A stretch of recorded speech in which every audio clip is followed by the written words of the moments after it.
পশ্চিমবঙ্গ রাজ্য বিজেপির পক্ষ থেকে আমরা 9টি যাত্রার আয়োজন করেছি, যা শুরু হবে মার্চ মাসের 1 তারিখ এবং 2 তারিখ থেকে। লালকৃষ্ণ আদবানির পর এবার বঙ্গ বিজেপির পরিবর্তন রথযাত্রা। 1990 সালের 25শে সেপ্টেম্বর একটা রথযাত্রা বেরিয়েছিল, রাম রথযাত্রা। 2026-এর 1 মার্চ অর্থাৎ প্রায় 36 বছর পর আরো একটা রথযাত্রা বেরোতে চলেছে, এটা হচ্ছে পরিবর্তন রথযাত্রা।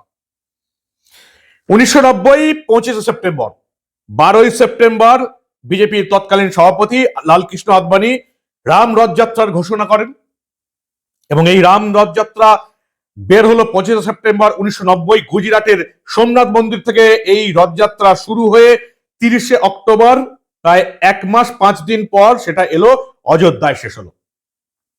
এই 35 দিনের মধ্যে অজস্র ঘটনা ঘটেছে, আপনারাও জানেন, আর নতুন করে বলছি না।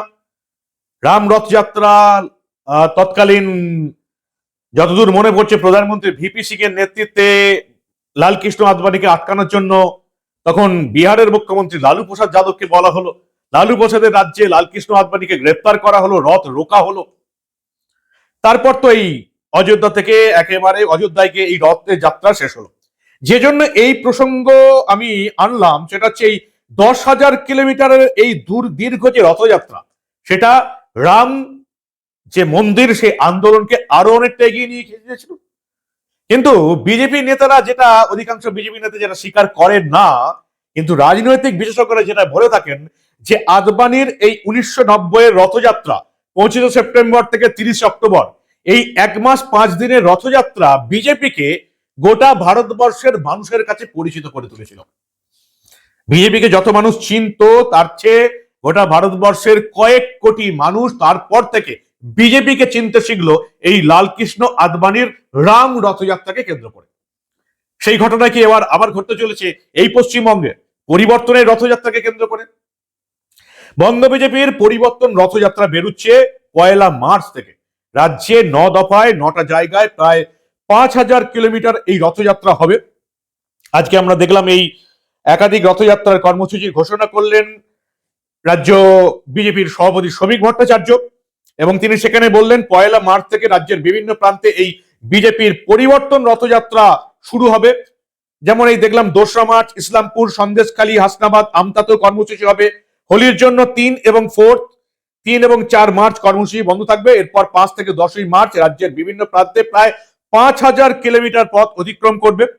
এবং যেটুকু জানতে পারছি, বিজেপির দাবি এই রাজ্যের প্রত্যেকটা বিধানসভা কেন্দ্র দিয়ে এই রথযাত্রার কর্মসূচি হবে, পরিবর্তনের রথযাত্রা। প্রায় 300টি ছোট এবং 64টি বড় জনসভা হবে। এই পুরো কর্মসূচির দায়িত্বে আছেন 2 বিজেপি নেতা নীলাঞ্জন রায় এবং সহ সমন্বয়ক রিতেশ তিওয়ারি। এবং এটা শেষ হবে মার্চের মাঝামাঝি কোনো একটা সময়ে ব্রিগেড ময়দানে এই রথযাত্রা শেষ হবে, এবং যেখানে মনে করা হচ্ছে প্রধানমন্ত্রী মোদী এই ব্রিগেড জনসভায় ভাষণ দেবেন, যেখানে এই সমস্ত রথযাত্রাগুলো এসে মিশবে। কি বললেন রাজ্য বিজেপির সভাপতি শ্রমিক ভট্টাচার্য, দেখুন আপনারা। পশ্চিমবঙ্গ রাজ্য বিজেপির পক্ষ থেকে আমরা 9টি যাত্রার আয়োজন করেছি, যা শুরু হবে মার্চ মাসের 1 তারিখ এবং 2 তারিখ থেকে। মার্চ মাসের 1 তারিখে কুচবিহার দক্ষিণ, কৃষ্ণনগর দক্ষিণ, কুলটি, গড়বেতা, রায়দিঘি আমাদের সূচনা হবে বড় জনসভার মধ্যে দিয়ে। এরপরে 2রা মার্চ ইসলামপুর, সন্দেশখালী, হাসান এবং আমতা, আরো 4টি, মোট 9টি যাত্রা শুরু হচ্ছে।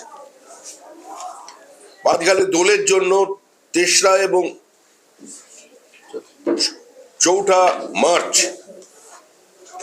এই 2 দিন যাত্রা বন্ধ থাকবে। এরপরে 5 তারিখ থেকে 10 তারিখ পর্যন্ত প্রায় 5,000 কিলোমিটারের বেশি বিভিন্ন পথ দিয়ে আমাদের এই যাত্রা চলবে। প্রত্যেক বিধানসভার উপর দিয়ে যাত্রা নিয়ে যাওয়াটাই আমাদের একমাত্র লক্ষ্য। এবং সামগ্রিকভাবে এই যাত্রায় 60টি বড় জনসভা হবে, 300-র বেশি ছোট জনসভা হবে। বৃহত্তর কলকাতার 29টি বিধানসভা আসনে প্রত্যেক বিধানসভা আসনে একটা করে ট্যাবলো বেরোবে, প্রচার অভিযান চলবে এবং সব শেষে মার্চ মাসে এই যাত্রা শেষ হবে ব্রিগেডে প্রধানমন্ত্রীর জনসভা দিয়ে। আমরা এর মধ্যেই সেই জনসভা আয়োজন করবার ব্যবস্থা শুরু করেছি। প্রধানমন্ত্রীর জনসভার তারিখটা আমরা পরে আপনাদের কাছে জানাচ্ছি। এই যাত্রার উদ্বোধনের সময় যারা থাকবেন,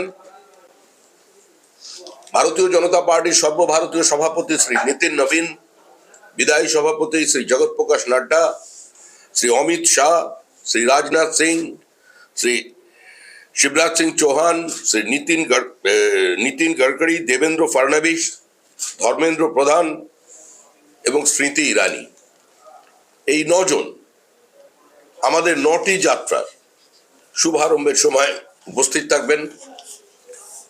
সারা রাজ্যের সমস্ত বিজেপি কর্মী, বিজেপির সর্বস্তরের সমস্ত আমাদের যে সাংগঠনিক শ্রমিক ভট্টাচার্য ঘোষণা করলেন। আমার কেমন জানি না মনে হলো যে এই রথযাত্রা অনেকটা লালকৃষ্ণ আদবানির রথযাত্রার সঙ্গে কিছুটা মিল হলেও হতে পারে। লালকৃষ্ণ আদবানির রথযাত্রা গোটা ভারতবর্ষের মানুষকে বিজেপি কি জিনিস, রাম মন্দির আন্দোলন কি জিনিস এবং হিন্দুত্ব শিখিয়েছিল, জানিয়েছিল, দেখিয়েছিল। একটা রথযাত্রা গোটা ভারতবর্ষে বিজেপির অস্তিত্বকে একেবারে প্রতিষ্ঠিত করেছিল। একটা রথযাত্রা আবার চলবে, প্রায় 1 মার্চ থেকে শুরু হচ্ছে, মার্চের মাঝামাঝি ব্রিগেড প্যারেড ময়দানে এই সমস্ত রথযাত্রা এসে শেষ হবে। প্রধানমন্ত্রী নরেন্দ্র মোদী একটা জনসভা করবেন ওখানে ব্রিগেডে, এমনটাই আপাতত জানানো হচ্ছে। এবার কি পশ্চিমবঙ্গবাসী এই পরিবর্তনের রথযাত্রায় সত্যি কি এই রাজ্যে মমতার এই তোষণরাজ চোর দুর্নীতিবাজের সরকারটাকে পরিবর্তন করে বিজেপি সরকারকে আনবে? আর তার জন্য এই রথযাত্রা কি একটা ব্যাপক ভূমিকা নেবে? তার জন্য আমাদের আর কয়েকটা দিন অপেক্ষা করতে হবে। আমাদের এই পরিবর্তনের রথযাত্রার দিকে নজর থাকবে। কিভাবে হয় এই রথযাত্রা, রাজ্যের প্রতিটি বিধানসভাকে এই রথযাত্রা স্পর্শ করতে পারে কিনা সেদিকে আমাদের নজর থাকবে। আপনারা দেখতে থাকুন দা নিউজ বাংলা। আমরা আবার এই রাজ্যে ঘটে যাওয়া রাজনীতির এই রকমের অনেক খবরই চেপে রাখতে দেব না।